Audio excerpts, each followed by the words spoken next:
안녕하세요. 뽀얀거탑의 아나운서 류일합니다. 여러분 2주 동안 잘 지내셨죠? 아무 일 없이 저희 오늘 또 조동찬 기자님과 유승현 기자님 오셨습니다. 안녕하세요. 안녕하세요. 네, 안녕하십니까. 한 주 건너뛰었더니 굉장히 보고 싶었습니다.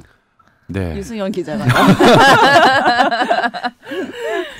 네. 저도요. 2주 동안 그래도 2주가 벌써 시간이 금방 지났어요. 네. 네. 한 주간 소식을 업그레이드를 못하는 사이에 뉴스들이 많이 나와서 마음이 좀 조급했는데 오늘 많은 이야기를 할 수 있을 것 같아요. 네. 저는 네. 제가 원래 조금 체력이 강한 편이거든요. 네네. 뭐 폐활량도 뭐 최상위 수치고. 다리도 길고는 얘기할 거예요 오늘도. 근데 이번 주는 네. 힘들었어요. 이번 힘들더라고요. 주 너무 좀 뉴스를 딱 끝내고 집에 가는데 네. 이거 뭔가 이제 체력적으로요? 이게 좀 쉬셔야 되는 거 아니에요? 2주를 쉬었는데 더 쉬셔야 돼. 너무 이번 주에 매일 리포트와 출연 그럼 뽀얀거탑은 여러분들이 이제 못 만났지만 네. 뉴스 통해서 더 바쁜 시간 보내셨어요. 네. 근데 이제 제가 이렇게 바쁘게 나오는 거는 상황이 안 좋다는 거잖아요. 그러니까 네. 제가 네, 맞아요. 라디오도 하는데 라디오 이제 김태현의 정치쇼를 매주 목요일 날 하는데 그게 이제 코로나 브리핑이거든요. 그래서 매번 할 때마다 코로나 브리핑이 빨리 없어지기를 그러는데 이제 우리 뽀얀거탑도 이제 코로나 얘기 그만하고 다시 예전처럼 이제 다양한 주제를 가지고 네. 재밌는 그런 재밌는 소재도 최근에 많거든요. 네. 정말 특히 제가 좋아하는 뇌와 관련된 다양한 정말 막 이런 그런 것들 얘기들 재밌는데 그죠? 예를 들면 우리의 자유 의지는 과연 있느냐? 제가 뽀얀거탑에서 말씀드렸을 때는 현재 뇌과학은 자유 의지를 설명할 여지가 없다. 이미 다 정해져 있는 거다. 그거는 이제 물리학의 법칙과 뭐 동일하죠. 지금 우리가 시공간을 뭐 얘기하는 시간과 공간이 하나의 개념이라는 거 알고 계시죠? 예? 저는 처음에는 무슨 말인가 했는데 이 얘기를 선배님한테 자주 그렇죠. 들으니까 약간 감이 잡혀요. 예. 이제. 그렇죠. 시간과 공간은 하나의 개념이에요. 왜냐하면 뭐 공간이 줄어든 영향에서 당연히 시간은 단축될 수밖에 없고 예. 공간이 늘어나는 그건 이제 힘의 바탕인데 중력의 바탕으로. 네.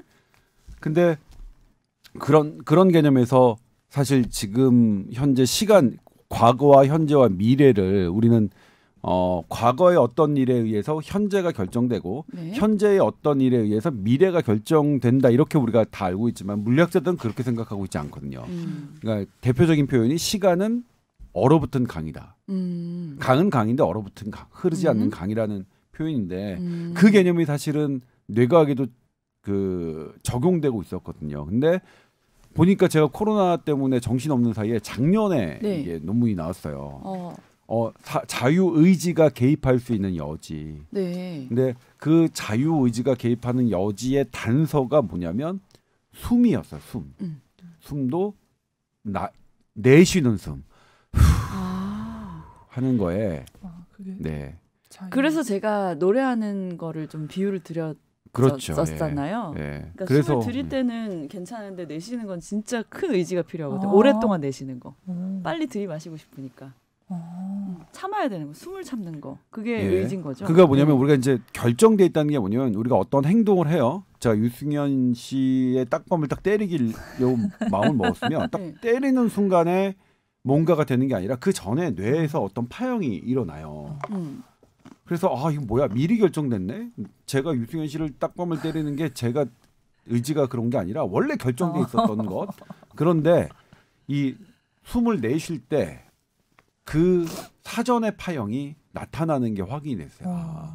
우리의 모든 그런 것들이 사실은 의지가 있고 그거의 단서가 내쉬면서 시작되면서 우리의 이제 어떤 의지가 개입할 수 있는 여지가 이제 확인이 돼서 되게 다양한 뭐 이렇게 또 다른 이제 그런 해석 포인트 관점이 생겼는데 아무튼 그래서 이제 하나 제가 기획하고 있는 게 뭐 이거 뽀얀거탑을 들으시는 기자분들은 막 미리 쓰시면 안 돼요. 이거 반칙이야. 진짜? 말하지 마. 그러면 제가 쓴다면 써야지. 뭐길래 그럼 얘기를 그러니까 하지 예를 들면 마세요. 이제 기억하고 있는 게 당신은 우리가 당신의 뇌를 우리가 검사하면 네. 당신이 누구를 뽑을지 알 수 있다 미리. 뭐 이런 부분. 누구를 뽑을지. 네.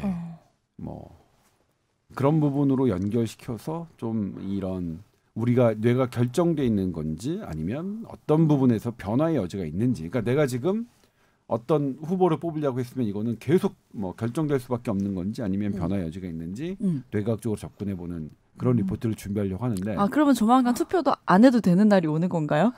그렇죠. 딱 뇌검사해가지고 띡띡 자동이죠. 그냥 스캔에 딱 들어가면 네. 어느 후보가 당선인가. 어떤 사람들은 억울해 나 이런 거 아닌데 왜 그렇게 결과 나왔어? 막 이런 근데 거. 이것은 뭐냐면 또 내가 어떤 생각을 하고 내가 무엇을 좋아하느냐에 대한 이런 것도 많이 바뀔 수 있어요. 그러니까 나는 사과 배 중에 사과를 좋아한다고 믿었어요.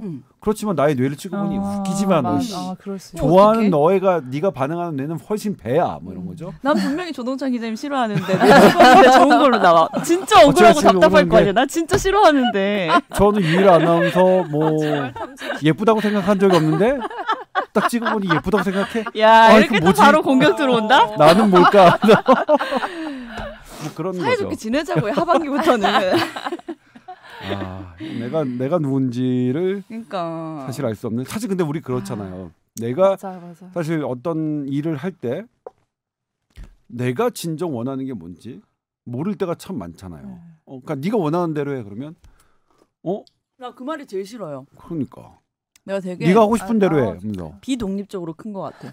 어릴 때부터 엄마가 해주고 뭐 남들이 하라는 거 따라서 하고 시키는 대로 하고 이게 익숙해져서 보통 부유한 집에서는 그런 식으로 아니 전형적인 그 한국 교육 받은 학생들의 그러니까 특히 마인드가 한국의 이래요. 부유한 집이죠. 그러니까 이미 다 갖춰놓은 대로 넌 따라와. 부유한 진짜 나 그거 억울한 너는 게 엄마 아빠처럼 부유해질 거야. 진짜 누가 진짜 이 얘기 근데 저는 듣고 내가 정말 반대거든요. 돈이 많은 걸로 착각하더라고요. 저 진짜 빚도 많고 지금 통장 0원이에요. 0원이란 거는 지금 내야 될 돈이 마이너스가 지금 준비돼 있어요. 다음 달에 또 나가야 될 게 많다는 듯이. 네. 빚도 자산. 그렇더라고요. 근데 이 코로나 아닌 빚도 자산이래잖아요 지금. 그 얘기도 진짜 안 맞는 것 같아. 뭐 갚아야 내 자산이지. 왜냐하면 은행에서 빚을 그냥 아무한테나 꿔주지 않잖아요. 충분한 어떤 그러니까 현금이죠 빚이라는 건. 근데 그러니까 비유동성 재산이 충분한 사람에게만 아주 많은 유동성 그냥 자금을. SBS 근속해가지고 개인 신용으로 지금 구체적으로 얘기할까? 저도 뭐냐면 개인 신용으로 1억 저도 받았는데 최근에 이제 그거 못 갚고 어떤 있고 돈이 한 필요해서 10년간. 대출을 받았는데 SBS 신용으로 그렇게 안 돼요. 그리고 삼성카드 그거 뭐 리볼빙 제도 있더라고요. 안 갚아도 계속 이렇게 쌓여가는 거. 아니 그거는 워낙 많이 쓴 분들에게 특별히 주어진 혜택이겠죠. 답답해 진짜. 선배님 돈 좀 꿔주세요. 돈 좀 빌려주세요. 아니 내 얘기하다 왜 돈 얘기가 됐지?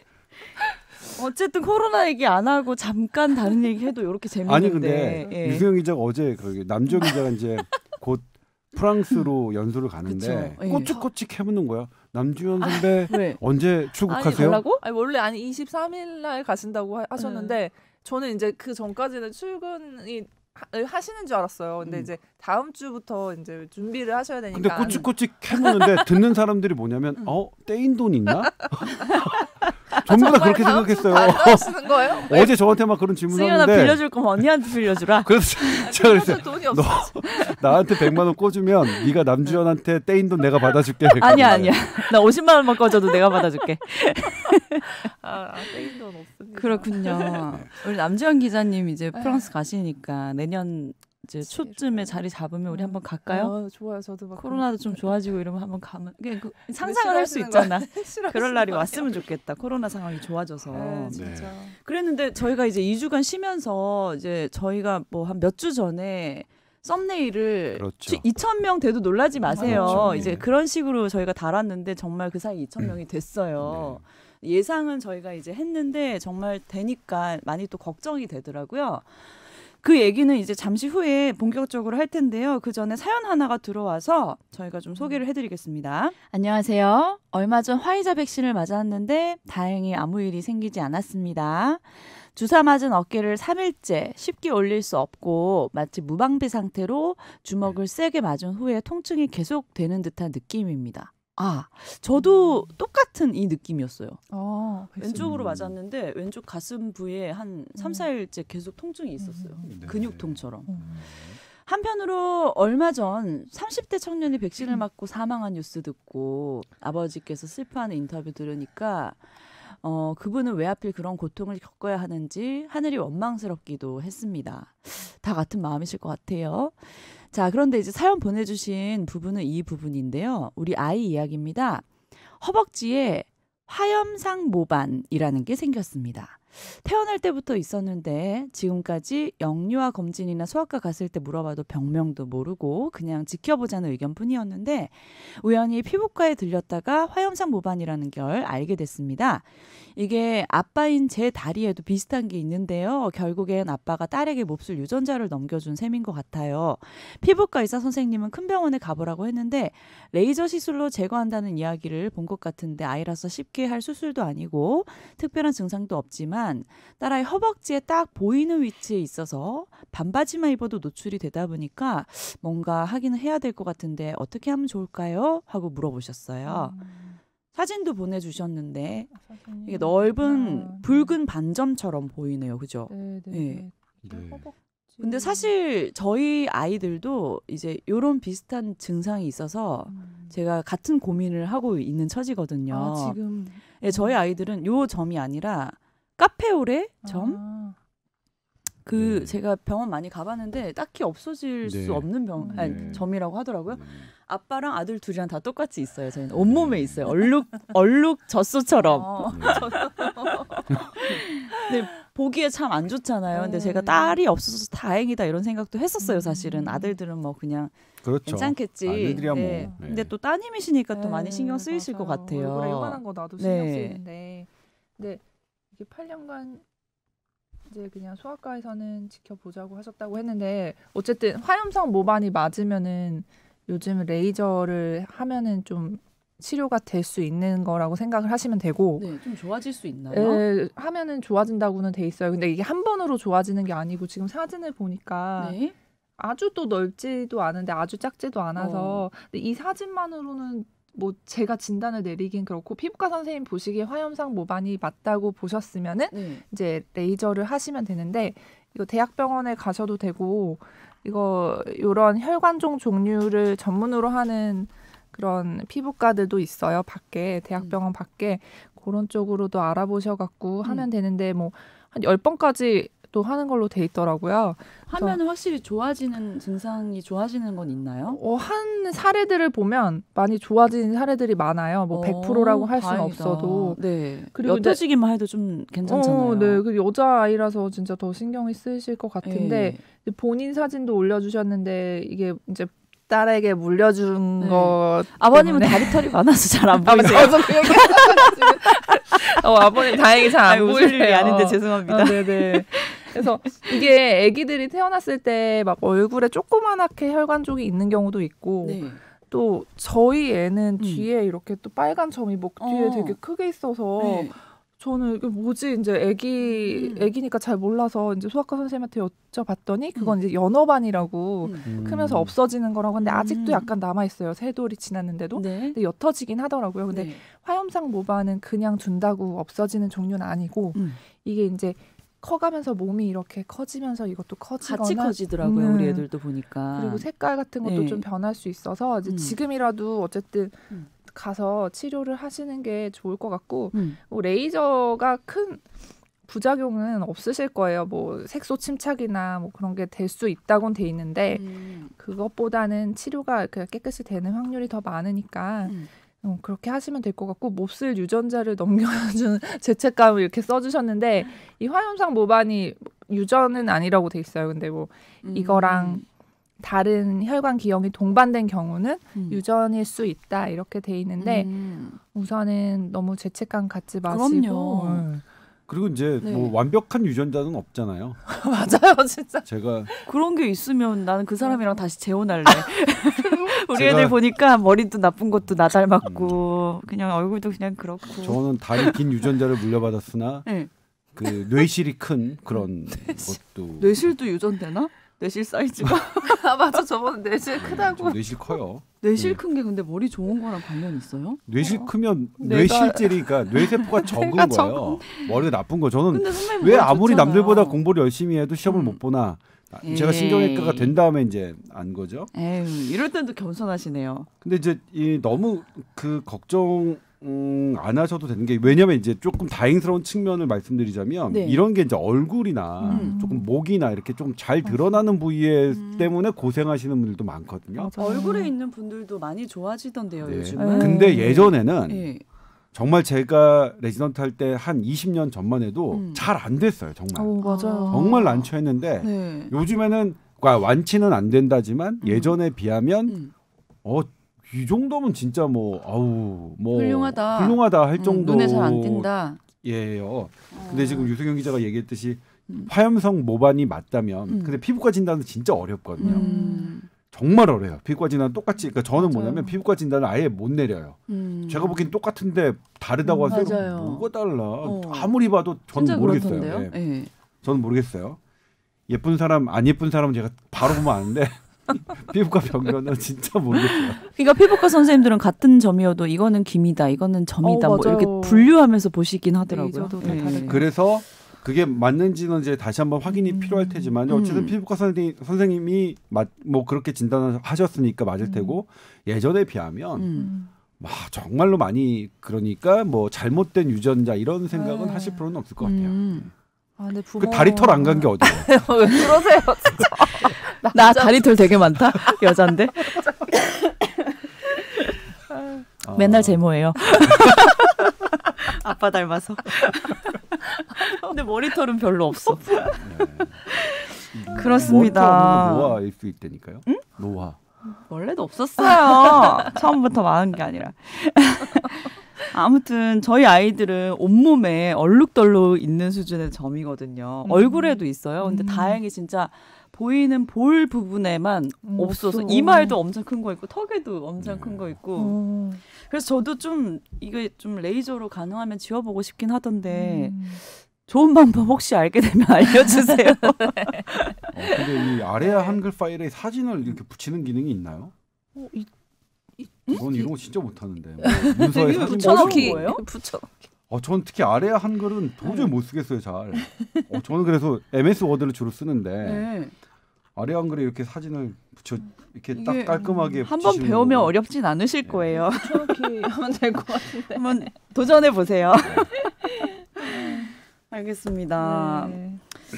분명히 좋아질 수 있는 방법이 기술이 또 점점 좋아지면 더 생길 수 있으니까 아이가 또 다 컸을 때쯤엔 더 좋은 방법이 나타날 수도 있고 큰 걱정은 안 하셔도 될 것 같은데 사실 뭐 생명에 진짜 건강에 해를 끼치는 게 아니라면 그럼요. 뭐 예쁘게 봐주는 사람 많을 테니까. 그러니까 제가 아이들이 스트레스를 받을까 봐 항상 웃으면서 대수롭지 않게 얘기해 주는 거를 제가 항상 초점을 맞췄거든요. 네. 야, 그거 너 아빠 닮아서 이제 아빠 자식이라는 표식이야. 너 형도 있고 우리 둘째 너도 있고 다 있는 우리 가족의 표식이야. 하하 웃으면서 이거 있어도 이뻐. 항상 긍정적으로 이렇게 얘기해 줬는데 되게 좋은 엄마. 되게 중요한 부분인 것 같아요. 생각할까 봐요.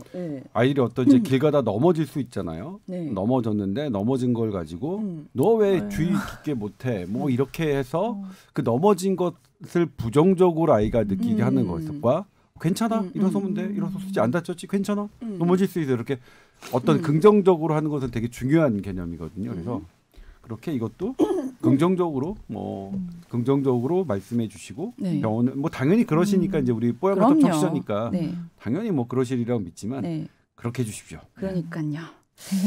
자, 그러면 오늘 또 그동안 못 나눴던 코로나 업데이트된 기사들 쭉 한번 얘기를 해볼 텐데 일단 2,000명도 넘어가고 계속 이제 증가 추세고 델타 변이 바이러스에 대한 걱정도 있고 백신이 이제 효과를 발휘하지 못하는 건 아닌가 이런 것들. 그런데 8월 말 9월쯤에 더 최악의 상황이 올 수도 있다. 이런 기사 보도를 하셨어요. 얘기 좀 해주세요. 어떤 상황인지. 네, 이제 우리나라 4차 대유행이 6월 22일 날 시작됐거든요. 네. 그런데 우리나라의 예측을 하려면 다른 나라들이 어떻게 변했는지 진행됐는지를 살펴보는 게 이제 하나의 키가 되는데 이스라엘과 영국 보니까요. 이스라엘은 우리나라보다 3주 정도 전에 4차 대유행을 시작했는데 네. 아직도 정점입니다. 그냥 정점이 아니라 아직도 계속 상승세고 영국이 5월 18일 날 시작했는데 우리보다 한 달, 아니 5주 정도 일찍 시작한 거죠. 근데 7월 21일쯤에 한번 일단 정점에서 내려왔어요. 네. 그래서 이제 각국의 4차 대유행을 패턴을 미국 존스 홉킨스 대학이 분석했는데 한 정점까지 2달 정도 걸리더라 이렇게 됐거든요. 네. 근데 이제 뭐 여기서 말씀하시는 분들이 백신을 맞고 안 맞고 이스라엘과 영국은 백신 접종률 높은데 그걸 우리나라에게 비교할 수 있느냐? 맞습니다. 그래서 우리나라는 더 가파르게 갈 수도 있는데 문제는 이게 이제 인도에 있잖아요. 인도는 백신 접종률 낮거든요. 네. 근데 인도에서도 역시 한 2달 정도, 2달 반 정도에서 피크가 내려왔어요. 그래서 우리나라도 이제 그런 걸로 생각이 되는데 근데 이제 지금 2,000명이 넘었지만 저희가 한 2주 전에, 네. 2주 전인가요? 3주 전에 2,000명 오더라도 놀라지 마세요라고 했던 게 2,000명이라는 숫자는 그 당시 낙관적으로 봐도 2,000명은 넘는다고 나왔고 네. 비관적으로 보면 더 많이 가죠. 근데 지금이 비관론의 시작인지 낙관론의 시작인지는 조금 더 지켜봐야 돼요. 2,000명이. 실은 8월 5일부터 8월 11일까지의 그래프대로 쫙 올라가는 선상에서 2,000명이라면 이거 뭐 정점에서 5,000명이 훌쩍 넘을 것 같은 느낌이 들고 만약 다시 조금 8월 초처럼 꺾이는 추세라면 3,000명 이내에서 3,000명을 넘지 않는 선에서 그래프가 그려지기도 하거든요. 그래서 조금 봐야 하는데 아무튼 이 4차 대유행은 뭐 그렇다. 그런데요.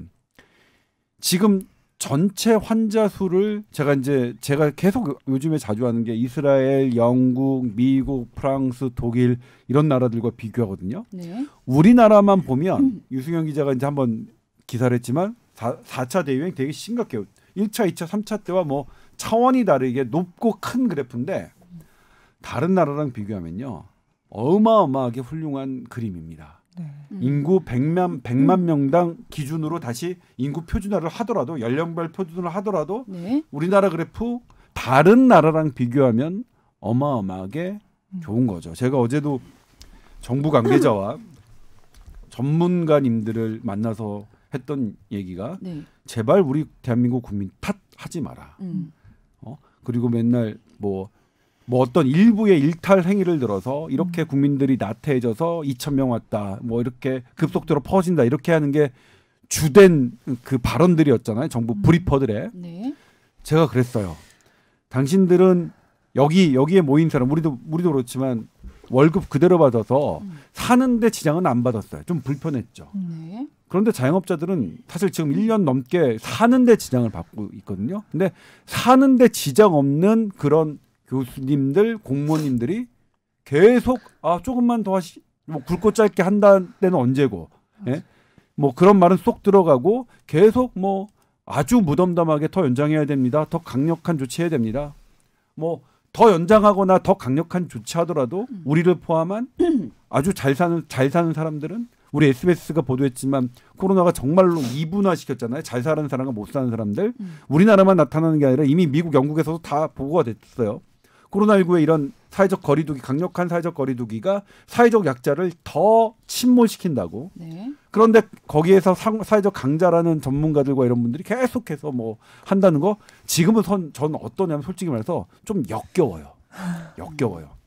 그래서 어쨌든 전반적으로 우리나라 상태는 2,000명 어쨌든 환자를 낮추는 게 중요하고 네. 여러 지금 중증 환자들도 증가하고 있고 아직은 여러 개 있지만 이게 더 나빠지면 그런 위기가 닥쳐올 그런 신호들도 있기 때문에 되게 주의해야 되지만 이런 것을 막 국민들 탓을 하며 당신들이 잘못한 거니까 당신들 거리두기 더 하고 더 강력한 조치할 거야라고 함부로 말하는 사람들은 너무너무 싫어요.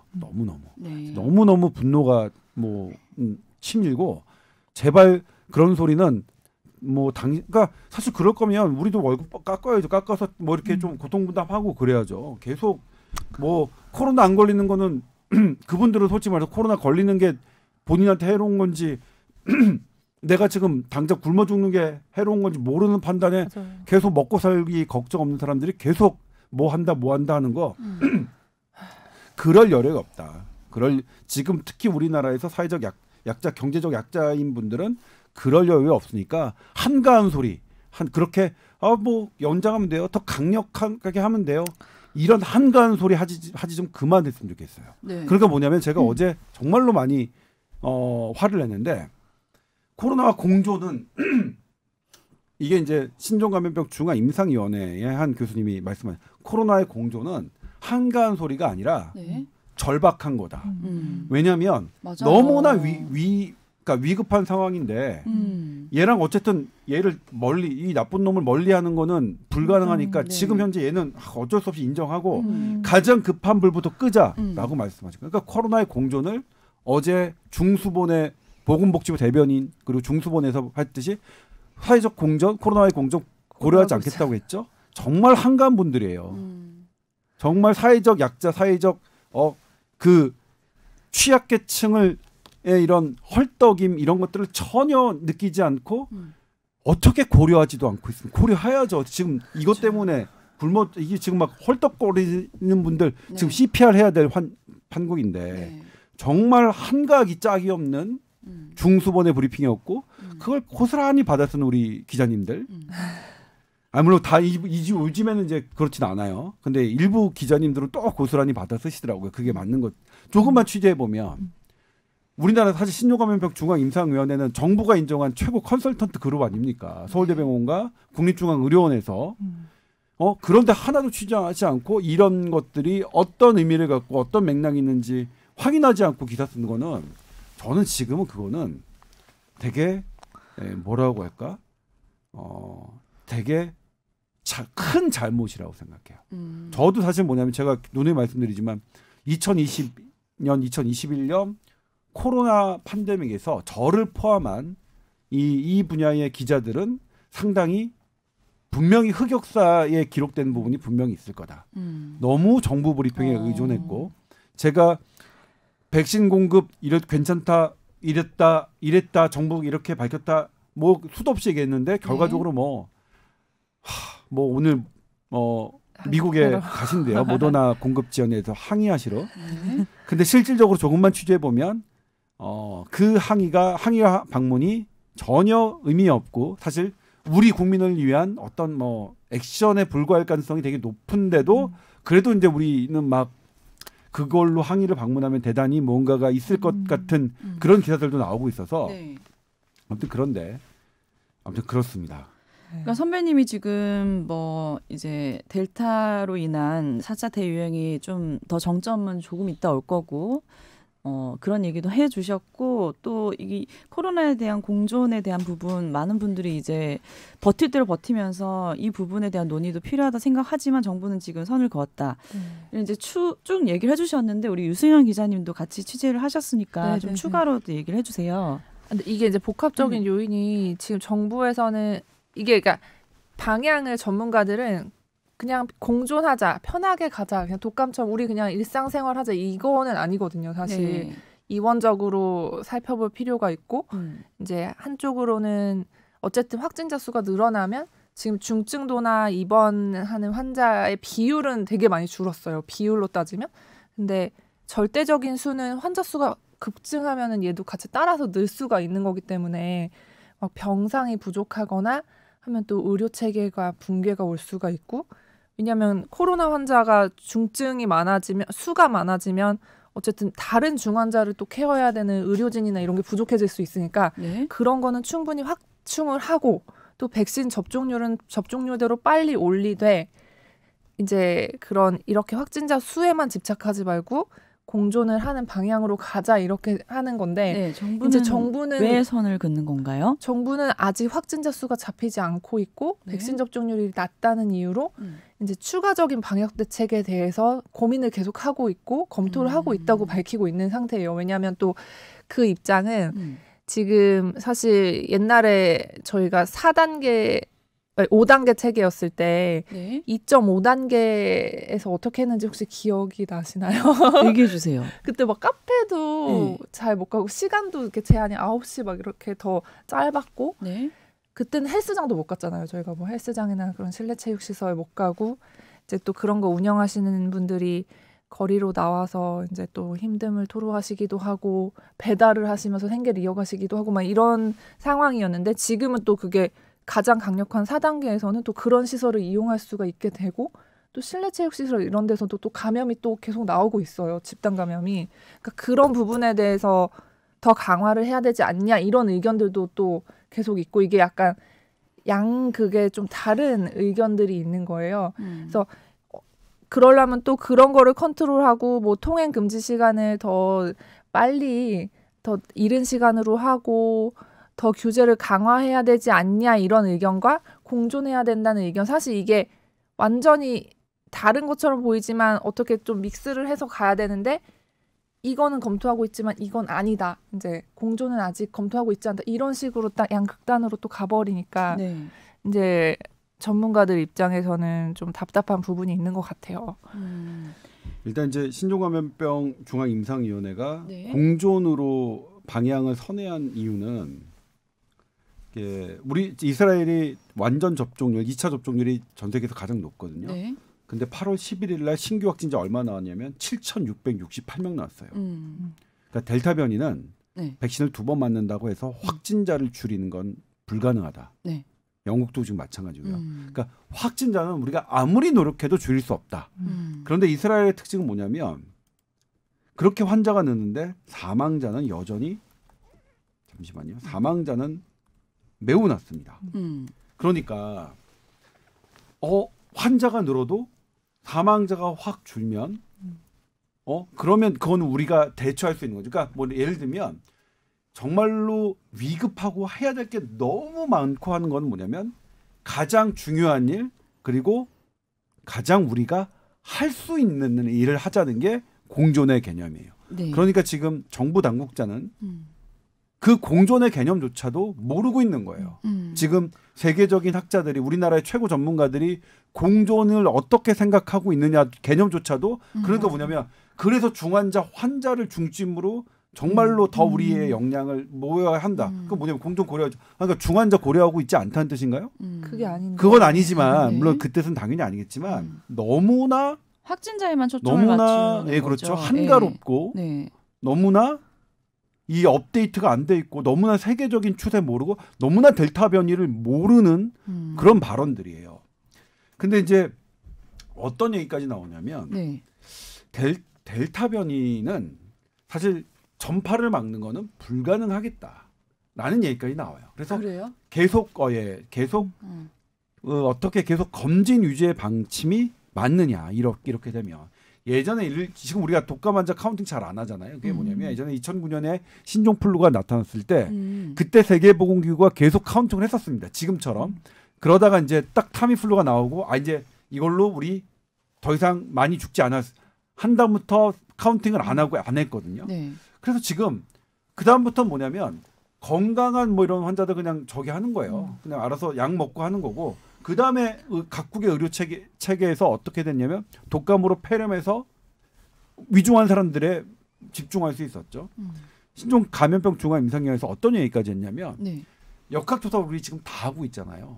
그 인력도 아깝다는 거예요. 그러니까 건강한 사람 쫓아다니지 말고 그러니까 20대 10대 네. 학교에서 막 하느라고 건강한 사람들 지금 막 역학조사 하지 말고 그중에서 위험한 사람들만 그러니까 그 주변에 고위험군 만약 만성질환자, 고령자 이런 분들이 가족이 있는 사람들만 철저하게 해서 거기서 고위험을 선별해서 집중으로 하는 그렇게 바꿔야 된다는 거예요. 그러니까 뭐냐면 역학조사 하지 말라는 게 아니에요. 네. 지금 우리 환자 수 이렇게 늘어가니까 역학조사가 무한대로 늘려도 지금처럼 하면 안 되니까 그러지 말고 그 인력을 가장 중요한 데 하자는 거예요. 그런데 지금 뭐냐 아니야 우리 그냥 다 할 거야 이거잖아요. 그럼 어느 게 더 한가한 소리예요. 정말 공존 고려하고 있지 않다. 정말 방역당국의 이번 우리 지금 코로나 4차 그 대유행을 바라보는 정말 안일한 마음이 고스란히 드러난 거죠.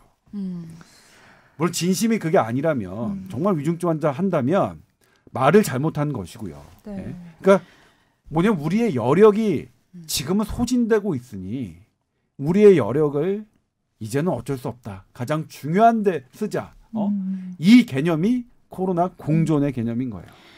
그러면은 델타 변이 이제 잡지 못하고 확진자 계속 늘어도 근데 이 상황이 지금 뭐 생계 때문에 힘들어하신 분들도 이제 많이 늘어나고 버틸 대로 버틴 상황이니까 사망자나 중증 환자에 초점을 맞춰서 생활을 해도 괜찮을 것 같다라는 말씀이신가요? 그러니까 괜찮을지 않을지는 장담 못하지만 네.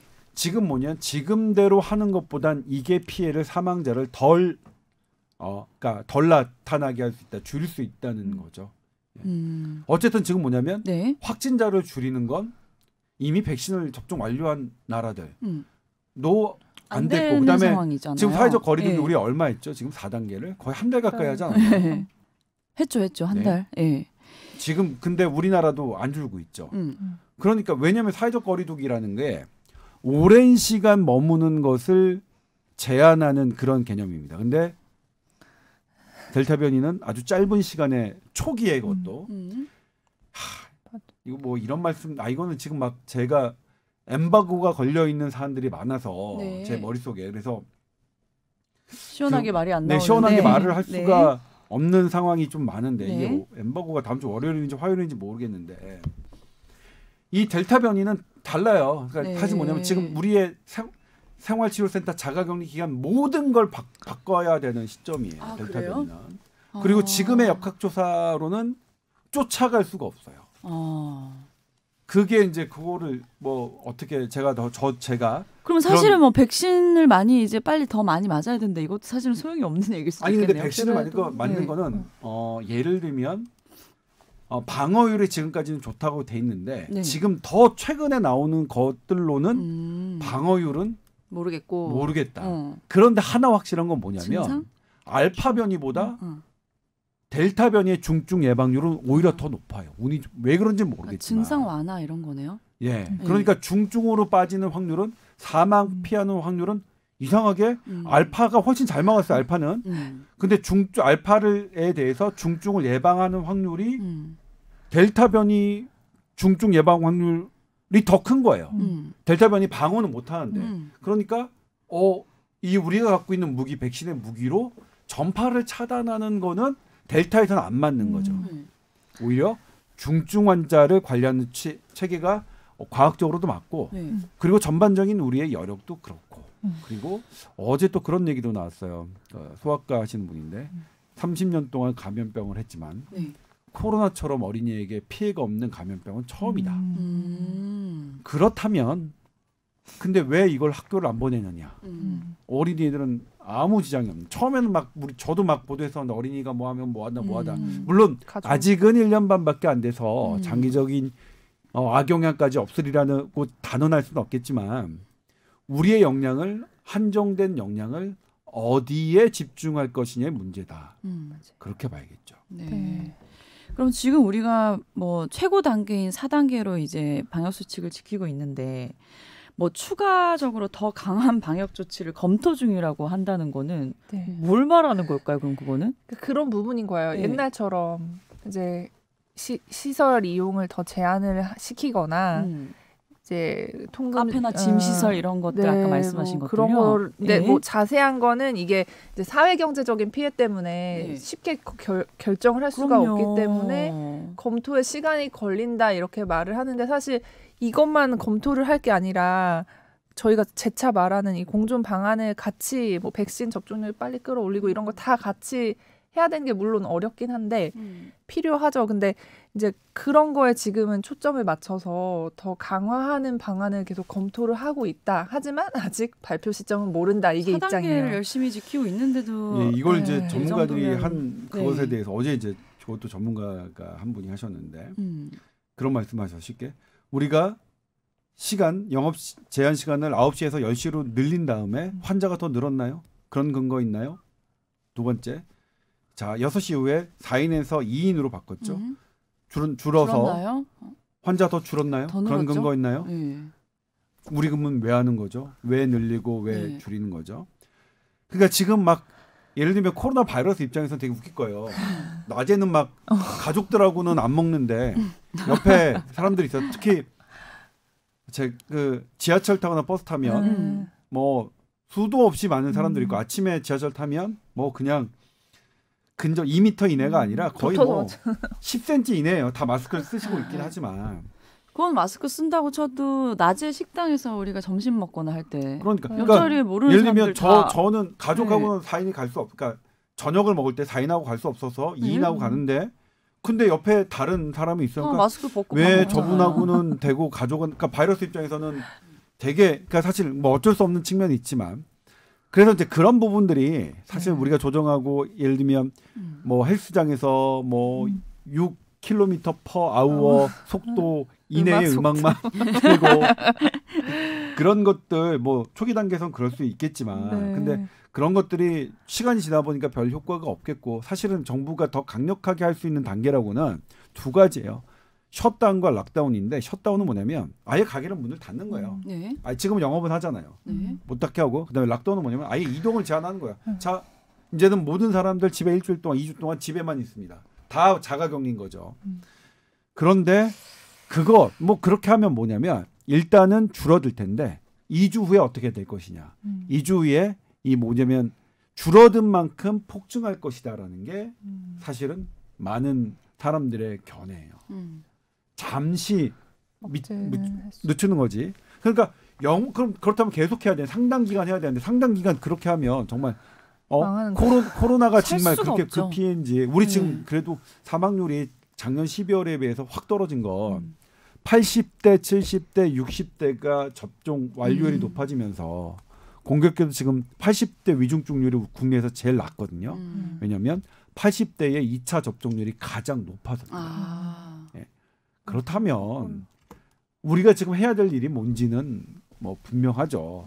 또 이것도 엠버가 걸린 건지 모르겠지만 작년에 우리나라의 특정 연령층, 특정 지역의 자살률이 상당히 저도 어제 듣고 깜짝 놀랐는데 아마 정부 이거 엠버가 걸렸으니까 또 뭐 발표를 하겠죠.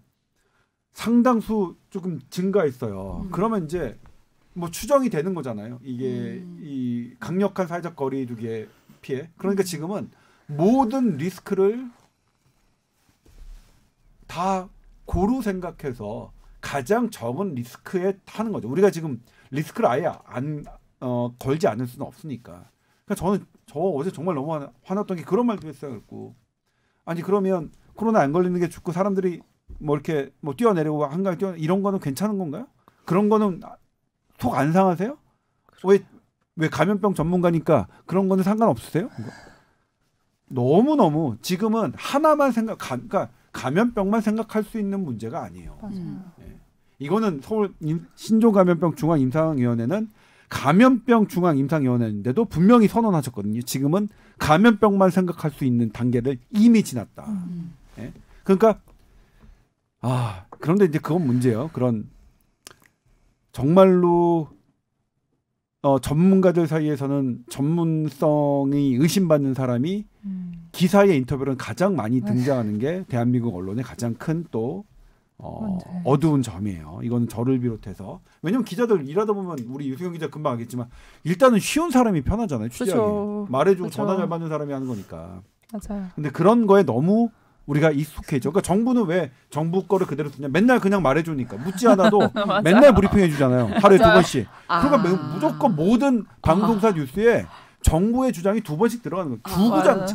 주구장창. 맞아요. 네? 우리 또 제가 이제 이거는 한국언론진흥재단에서 제가 발표하면서 이제 제가 이번에 세계 기자대회 제가 한국 기자 대표 발제자였잖아요. 거기서 했던 말인데 우리나라의 그 QR 코드 있잖아요. QR 코드. QR 코드가 우리 SBS도 포함해서 MBC, KBS에서 QR 코드를 하겠다 할 때 지금도 하고 있잖아요.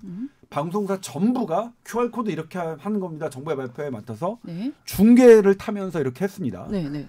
그런데 제가 어떤 토론에 갔는데 법대 교수님이 저한테 조 기자, 근데 QR 코드는 불법인 거 알아요? 아니요. 했더니 일단 감염병 특별법을 봅시다. 감염병 특별법을 딱 설명해 주시는 거예요. 조항을 네.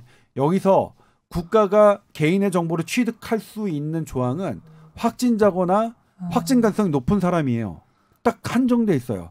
그런데 QR코드는 전 국민을 대상으로 어떤 법적 근거로 하는 겁니까?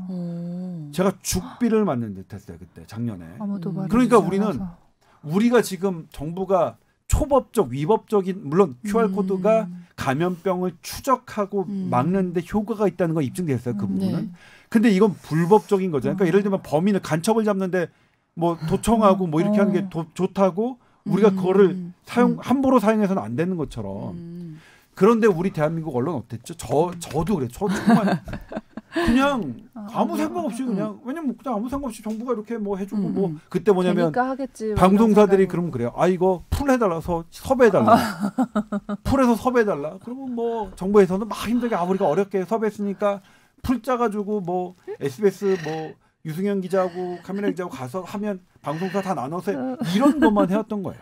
정말 QR코드가 어떤 의미인지는 고민 안 하고 그럼 개인이 만약에 그러니까 이 QR코드의 의미는 생각 안 하고 이 QR코드를 어떻게 사용하는지만 막 알려준 거네요. 잘 방송으로 재밌게 보도할 것만 생각해왔다. 그래서 제가 2020년, 2021년에 대한민국 저는 저의 저기는 흑역사다 분명히. 저 그때 정말로 깜짝 놀랐어요. 예. 근데 K 커런틴의 세 가지 딱 이 부분에 대해서 그러니까 QR코드를 안 찍겠다 하시는 분들은 그럼 방역수칙 어긴 거 아닌가요? 네? 개인이 내가 QR코드 찍기 싫다. 지금은 어쨌든 신용으로 그거 QR코드 안 하면 전부 다 방역수칙을 어긴 걸로 돼 있는데 그 방역수칙을 어겼다고 하는 그 방역수칙이 실은 우리의 법을 어기고 있는 거라는 거죠. 실은 되게 심도 있게 일단은 뭐냐면 국민적 합의가 필요해서 이 팬데믹이라는 상황에서는 이게 필요하다라고 합의가 있으면 그래도 그럴 수 있는데 그런 국민적 합의 공론화 과정 없이 어떻게 이렇게 될 수 있느냐. 그래서 저는 그때 정말 부끄러웠어요. 정말 부끄러웠어요.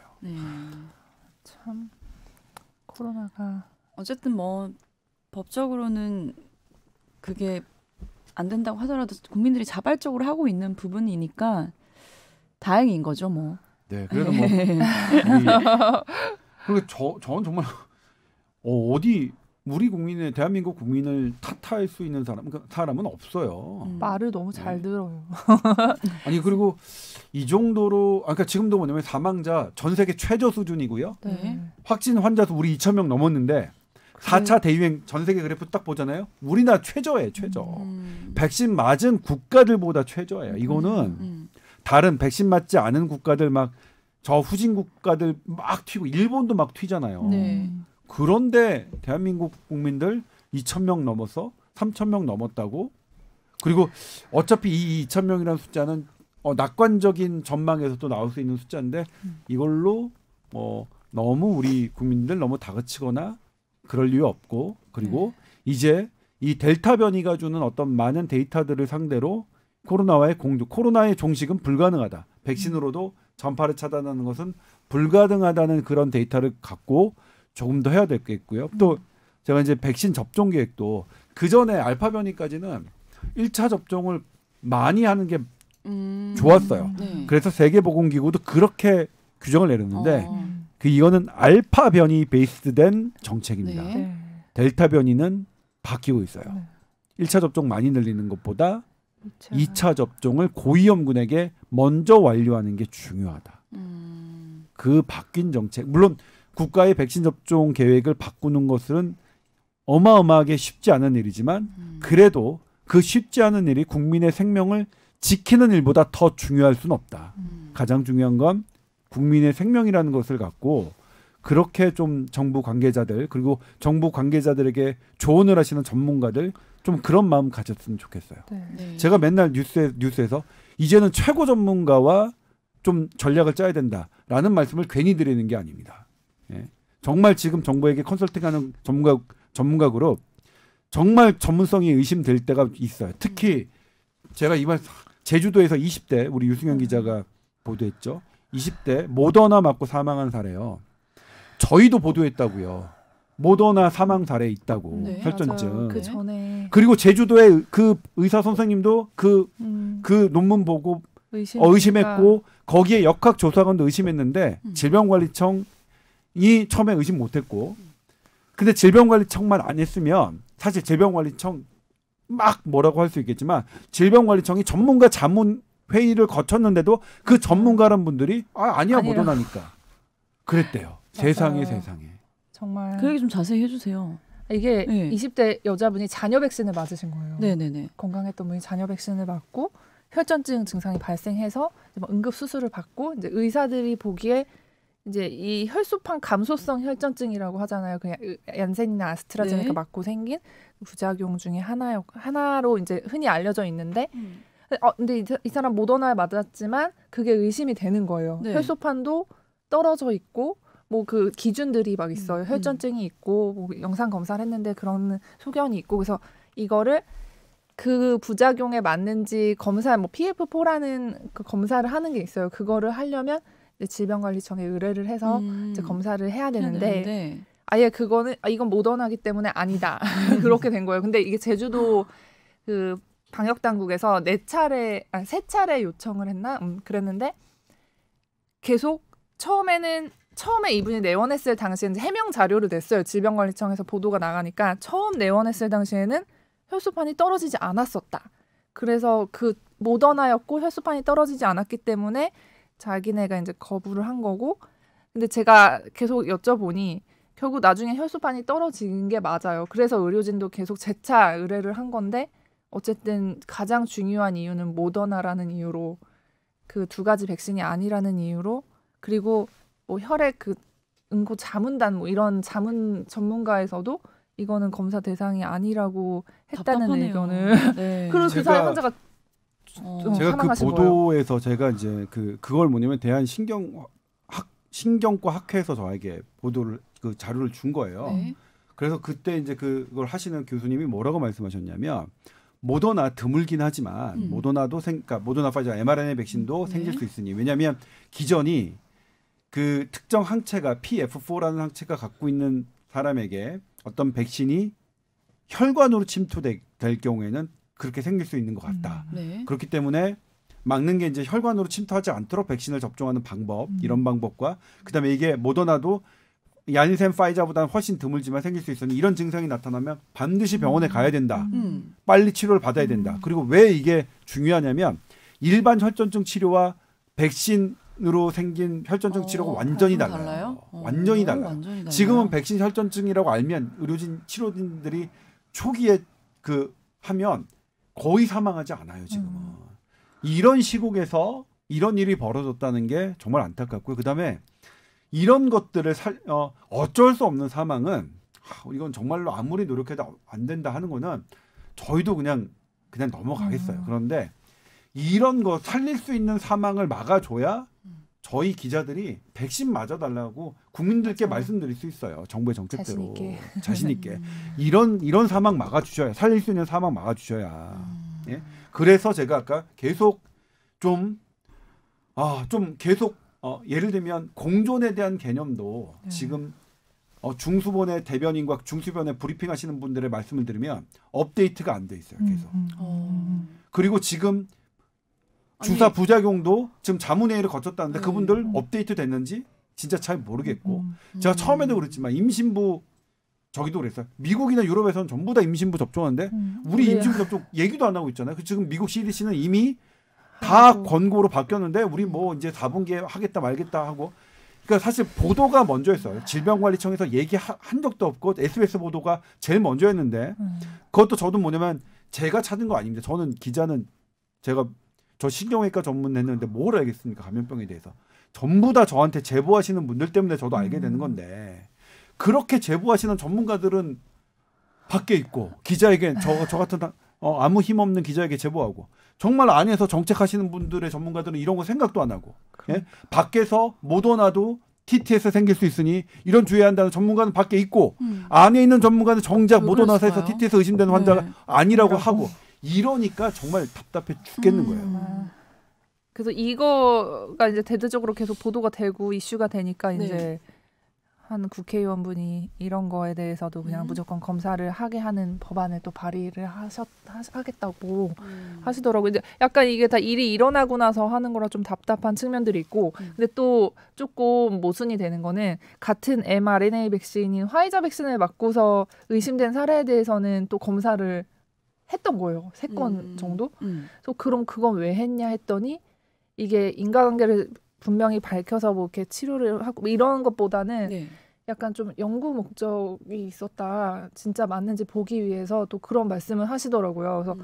그래서 그렇게라도 참 말이 안 돼. 듣는 사람이 그 얘기를 들으니까 저 옆에서 유승용 기자 그날 있었는데 저 억장이 무너지더라고요. 그러니까 제가 들어도 억장이 무너지는데 그 20대 여성 가족분들이 들으면 정말 정말 대한민국 떠나고 싶을 정도겠어요. 정말 그러니까 뭐냐면 예를 들면 저희가 아스트라제네카 첫 사망자 나올 때도 그렇지만 가족분들이 저 얼마나 욕하겠어요. 백신 맞아라 했던 사람들. 그래서 이런 부분들은 진짜로 단 한 명이라도 정말 맞아요. 이렇게 정말 그것도 예를 들면 모더나의 그런 혈전증이 보고가 안 된 상태라도 그래요?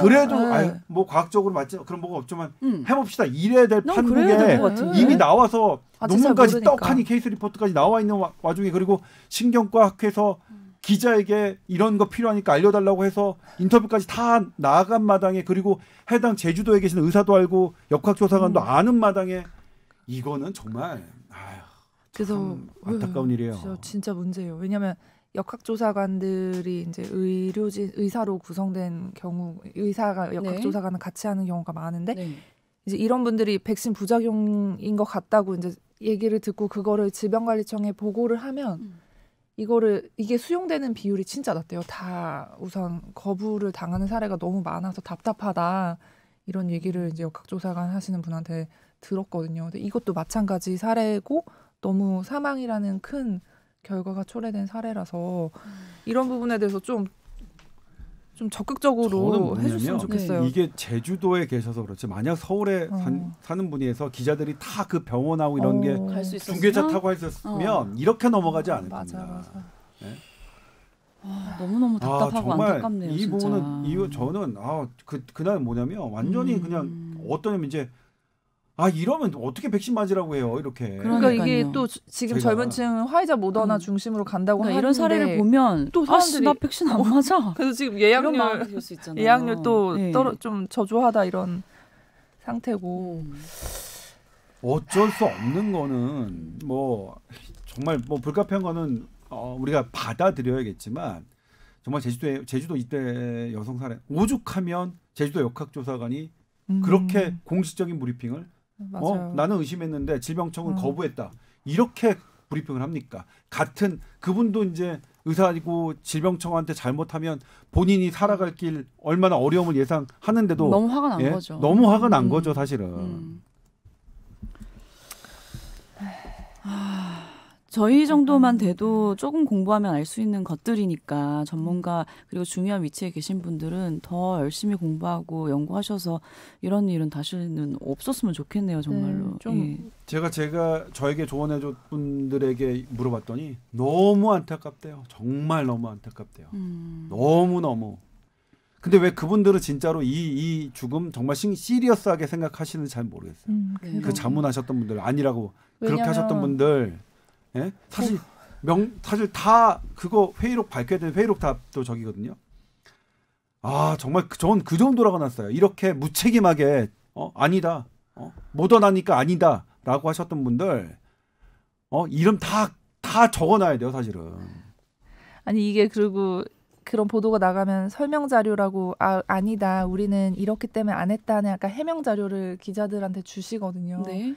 근데 거기다가 하나의 이유 내원 당시에는 혈소판이 이거보다는 높았다 이런 거를 해명 자료라고 주는 게 이게 또 잘 모르는 기자들은 또 그래 막 이유가 한 가지 더 있었네 그러니까 이렇게 받아들일 수 있거든요. 암이에요. 근데 나중에 이제 암에 지났는데 아니 처음에 왔을 때 암 없었어. 그러니까 암 환자 아니야. 이거랑 비슷한 개념이거든요.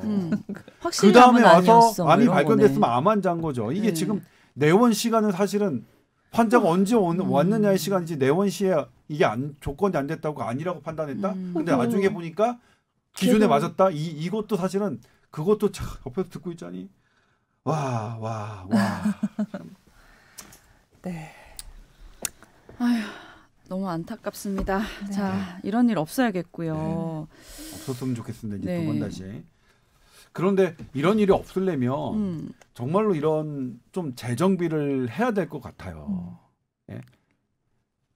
정말로 재정비. 그러니까 예를 들면 근데 우리가 늘 이런 얘기 해도 계속 안 되고 있잖아요. 네. 진짜 전문가들 이런 것들을 잘 알고 감작하고 정말 아무것도 모르는 무지랭이 조동찬한테도 제보해 주시는 그런 전문가들이 정말 좀 정책에 가고 이런 일들이 그런 걸 모르는 분들은 사실 이제 뭐냐면 이건 저는 어떤 생각이 들었냐면 이 제주도 사건은 충분히 그 전문가 위원들이 교체할 만한 충분한 사유가 된다고 생각해요. 네.